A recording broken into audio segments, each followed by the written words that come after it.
In storytelling, how important is realism?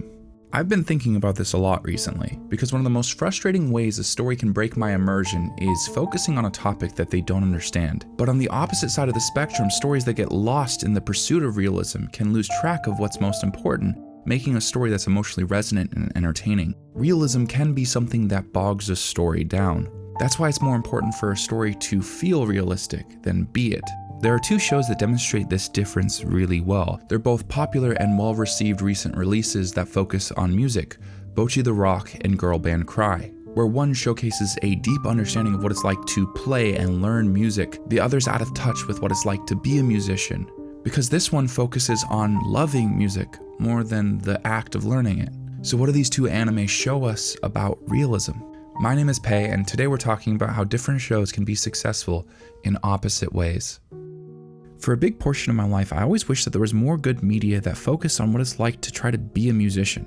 Now don't get me wrong, stories that focus on musicians are very common, but maybe because it's so romanticized, it's often used in a way that's incredibly shallow. Something you may not know about me is I have a background as a professional musician. It was far from a stable or fruitful career, but I've dedicated a huge portion of my adult life to learning and making music. And with some rare exceptions, a lot of media doesn't do musicianship justice.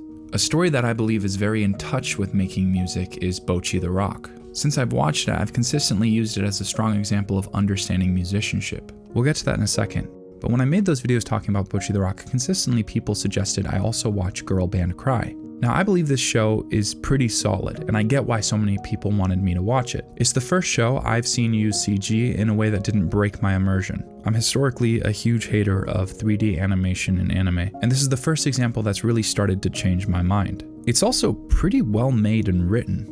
However, the first couple episodes showcase huge gaps in understanding what playing music is actually like. Now, there is the possibility that these were deliberate writing decisions that prioritized emotional beats in the story over realism. I think the pilot is a really good example of how good this show is, and also how it totally misses the mark when it comes to musicianship. The story starts by following a character named Nina Isari, a high school dropout moving to the outskirts of Tokyo in an attempt to find some sort of direction and dream. On her way to her new apartment, she finds herself completely perplexed by Tokyo's metro. Overusing her phone to try to navigate the complex train system, and eventually dies. By the time she finally arrives at the realtor's office to get her key, it's too late and he's gone home. With a dead phone and no key, she goes to her apartment to see if there's a spare. She has no luck, and with a mix of teenage angst, she refuses some help from her neighbors. She ends up charging her phone at some random chain before she sees on social media that one of her favorite indie bands is performing nearby. She rushes over and finds the lead singer busking on the side of the street. This entire pilot episode I think is very strongly written, and this scene is the first that indicates what I think this story is prioritizing: a deep love for music. She introduces herself to the singer Momoka in kind of a charming way. After some silly conflict with some other buskers, they end up getting food together. They go to karaoke and Nina shares her circumstance. Through conversation, it's revealed that Momoka left her band and is actually moving back home. Nina, an otherwise timid character, pushes back aggressively. But despite that, Momoka still plans to leave the next day. Nina stays the night as she doesn't have anywhere else to stay, and she wakes up to find that Momoka has left her guitar. Time passes before Nina chases down Momoka in the evening at the train station, trying to convince her to stay. Now this is the setup for the climax of the episode where my immersion was really broken. Because this story otherwise is very well written, I found myself really enjoying it and completely engaged. But the big climax starts with Nina rushing to the train station with the guitar out of its case, dropping it a couple times, carrying it in the rain. She finds those other buskers that they had conflict with, and she screams into the microphone trying to get Momoka to stay. Then there's a musical performance where they sing Momoka's old song all together with the buskers as a band. This makes no sense. There are so many things wrong with this scene when it comes to musicianship. The first is that you don't want instruments out in rain. It causes a lot of lasting damage. As soon as it would have started raining, the buskers would try to cover their instruments and get out of it. The second is, why the hell are those buskers choosing to play along with these two girls? Also, improvised music doesn't sound anything like the incredibly rehearsed performance that the show gives. It's this hyper unrealistic music video moment. If they had set up Nina to be a good singer, it would have been different when she stepped in and sang really well. But they literally give her a scene during karaoke where she doesn't sing very well. If you know much about music, it's the most contrived situation that makes no sense. It completely broke my immersion and was so corny. Now, to play devil's advocate, this scene aesthetically was fantastic. The reason they had it raining is because it matched the tone and emotion of the moment. Because something Girl Band Cry does really well that should be more of a standard in any show about music is have fantastic songs. Something that's interesting about immersion and whether or not a story feels realistic is ultimately that's determined by the audience. For example, I showed my roommate the pilot yesterday and he had no issue with immersion until I pointed out all the things that seemed so unrealistic to me. I mean, I wouldn't be shocked if a lot of you saw my criticisms as very nitpicky, which is kind of the point.